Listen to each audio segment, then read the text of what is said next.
Hello, everyone, and welcome back to English Comfort Zone. Hi, everyone. We're really happy you're here with us today. If you're new here, feel to like this video and subscribe to the channel. It really helps us share more English conversations with you. I'm Anna. And I'm Leo. So, what are we talking about today? Today, we are talking about a feeling that almost everyone who learns a language knows really well. It's that moment when your hands start to sweat, your heart starts beating very fast, and suddenly your mind goes completely beat. Blank. Yeah, just totally empty. I think we all know that feeling. We definitely do. We're talking about nervousness, but specifically the nervousness we feel when we have to speak English. Exactly. And the research actually has a name for this. They call it foreign language anxiety. That's a big name for a very, very common feeling. And I think the most important thing we want to start with is this. It is not just you. That is such an important point. I think so many people feel like they're the only ones, they think, oh, I'm just a shy person. But the research shows this is actually different from just being shy. It's a very specific reaction to speaking a second language. Yeah, you can be a super confident person in your own language. You can be loud, funny, the life of the party. But then you switch to English, and suddenly you feel small and terrified. It's like a switch just flips in your personality. It's so strange. We were looking at some notes from a researcher, Henderson Sharon, and she works with very advanced learners. So these are people who are already really good at English. Exactly. People who use it for their jobs, people passing high-level exams, and even they feel it. Wow. Yeah, she says her clients think these awful things like, I'm an idiot or I hate my English, but their English is actually great. The anxiety makes them feel like they're failing, even when they're not. So there's a real disconnect between what's happening and what's going on in their head. But speaking of what's happening, this isn't just in your mind, is it? It's a physical thing. Oh, it is very physical. The sources we looked at describe it so clearly. Sweaty palms, trembling hands, a pounding heart. Your body is really reacting to something. So why does it do that? I mean, why does my brain just freeze when I want to say a simple word? This is where the biology is just fascinating. It all starts in a little part of the brain called the amygdala. The amygdala. Okay, I've heard of that. That's the part that looks for danger, right? The alarm system. Exactly. It's our threat detector. Thousands of years ago, it was about running from tigers. Now it's about reacting to, well, any kind of perceived danger. And the problem is that for a lot of us, speaking a foreign language feels like a threat. It does. So when a teacher asks you a question or you have to speak up in a meeting, your brain is thinking, tiger. So my brain goes into that fight, flight, or freeze mode. Basically, yes. Your body is getting ready to run away or to fight, but you're, just sitting in a chair. That explains the shaking and the fast heartbeat. But what about the mental side, the blank mind? I read about a hormone, cortisol. Yes. So when the amygdala sounds the alarm, it releases stress hormones like cortisol. And here's the really bad news for language learners. Okay. Cortisol actually blocks the part of the brain called the hippocampus. And the hippocampus is? That's where our memories are stored. That's the one. Think of it like the library in your brain. All the words you've studied, all the grammar rules, they're all books in that library. But the cortisol has locked the door. The cortisol has locked the door. That is a perfect way to put it. You have the book, you know the word is in there, but you physically cannot open the door to get it. That makes so much sense. It's that mental block. I've had that happen so many times. You know the word, you used it yesterday. But in that one moment, it's just gone. And it's not because you didn't study enough. It's just biology. Your brain is in survival mode. It's not trying to help you with the past tense. It's trying to save your life. It really helps to know that, doesn't it? It's not about being unintelligent. It's just chemistry. But let's look at the psychology, too. A researcher named Horowitz broke this down into 3 big parts. The 3 big worries. Okay, what's the first one? The first is communication apprehension. This is the general fear of just talking to people. But in a second language, it's deeper. It's the frustration, right, of not being able to express yourself properly. Yes. As an adult, you have complex thoughts, mature ideas. But in English, sometimes your vocabulary is, well, like a child's. I feel that so much. You want to talk about art or politics, but you can only say, it is good, or I do not like it. You feel like you're not showing your true self. It's incredibly frustrating. And that kind of connects to the second fear, which is test anxiety. The fear of failing. Yeah, in a classroom, it's obvious, you worry about a grade. But outside of school, any conversation can feel like a test. That's so true. You order a coffee, Mm-hmm. and the barista asks you to repeat yourself. And you feel like you failed the coffee test. You fail the test. Mm. And that brings to the third one, which the research says is usually the biggest one. Fear of negative evaluation. This is the big one. It's the worry that other people are judging you. You're thinking, if I make a mistake, they'll think I'm stupid. Or everyone in the class is going to look at me. There's a term for this in psychology, isn't there? The spotlight effect. Yes, we feel like there's this giant spotlight on us and everyone is just watching our mistakes. But that's not usually true, is it? No, not at all. Most people are just listening to your message. They're trying to understand what you mean, not counting your grammar mistakes. Or honestly, they're just thinking about what they're going to say next. That's a good reminder. People are mostly thinking about themselves, not us. But even knowing that, the anxiety can stop us from even hearing properly.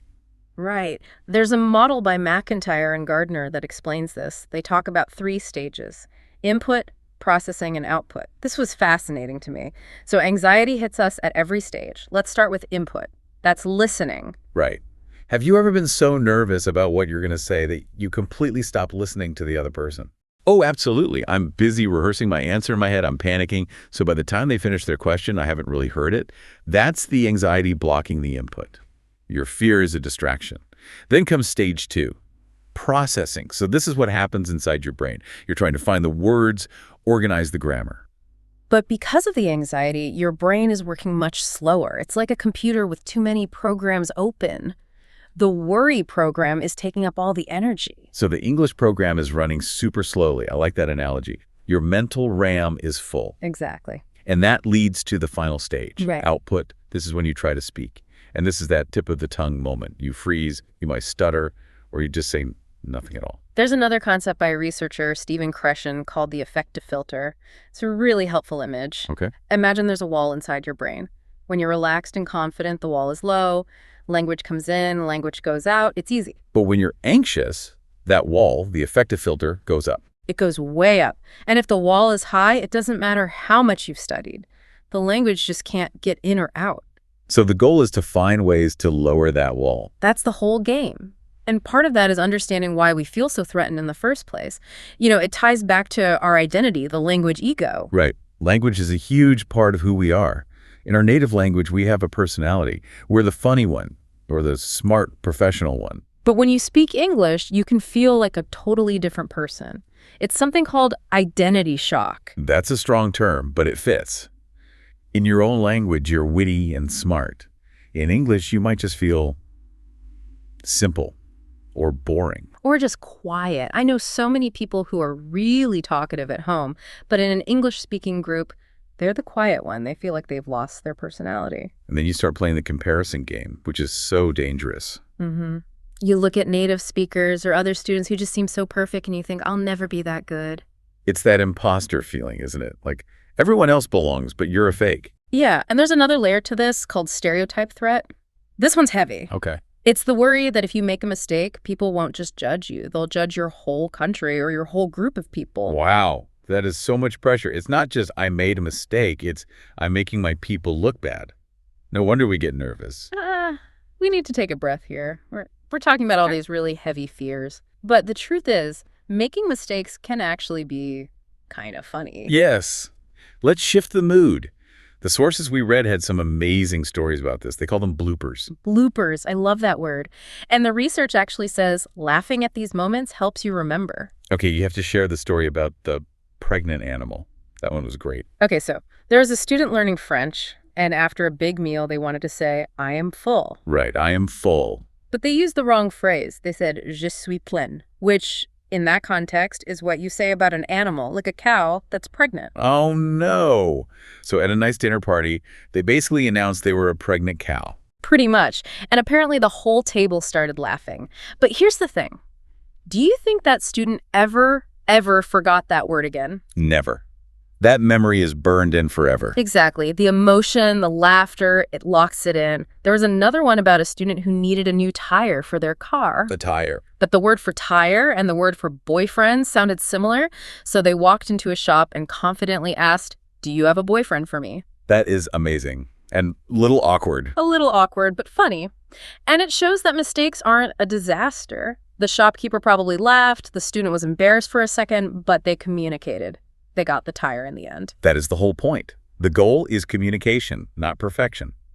Native speakers make mistakes all the time. I stumble over my words constantly. We really do. I make mistakes in English every single day, and it's my first language. So we know it's biological. We know it's about our identity. We know mistakes are okay. Yeah. But what can people actually do to feel better? Well, the sources had some really good, simple strategies. The first one is just preparation. It sounds obvious, but it really helps. If you have to make a phone call or go to a meeting, just take 5 minutes beforehand. Write down a few keywords you want to use. You don't need a full script, just a plan. It reduces that panic. It lowers the load on your brain so that processing stage doesn't get so overwhelmed. And the next one is positive self-talk. We have to be nicer to ourselves. Yes. Stop saying my English is terrible. Stop thinking I'm such an idiot. And start saying things like, I am learning, or I am communicating, or even, I am brave for trying this. It sounds small, but it actually changes the chemistry in your brain. When you're kind to yourself, the amygdala doesn't see the situation as such a huge threat. I also like the advice to focus on the message, not the grammar. Yes. What is your goal?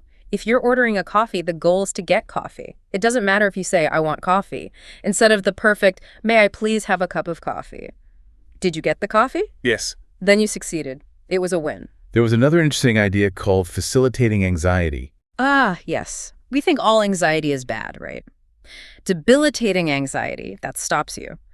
But facilitating anxiety can actually help you. It's about using that nervous energy. Yeah. A little bit of nervousness just means you care. It can make you more alert. Exactly. Athletes feel it before a game. Musicians feel it before a concert. They learn to take that energy and turn it into excitement. So instead of thinking, I'm so scared, you can try thinking, I'm excited to do this. That's a great little mental trick. And the final piece of advice is to find a safe place to practice. This is so, so important. Find a supportive class, a conversation club, or just a patient friend. A place where you feel safe to make mistakes. A place where your affective filter is low, where you can make the pregnant animal mistake and everyone just laughs with you. Right. You need to build up those positive experiences. The more positive moments you have, the less your brain will see English as a tiger. So to kind of sum up, feeling nervous is totally normal. It's biological. It's psychological. It's tied to our identity. But it's universal. Yeah. You're definitely not alone in this. And it really does get better. With practice, with kindness to yourself, and with just accepting that mistakes are part of the process. I think we should just remind everyone listening that learning a new language is an incredibly brave thing to do. It really is. You're making yourself vulnerable every single day. Yeah. That takes a lot of courage. So the next time your heart starts pounding before you have to speak, just try to remember. That's just your body reminding you that you're doing something brave. And honestly, people connect with our imperfections more than our perfection anyway. Being human is much more interesting than being perfect. That is a great thought to end on. Thank you for listening to this deep dive. We hope you feel a little more comfortable today. See you next time.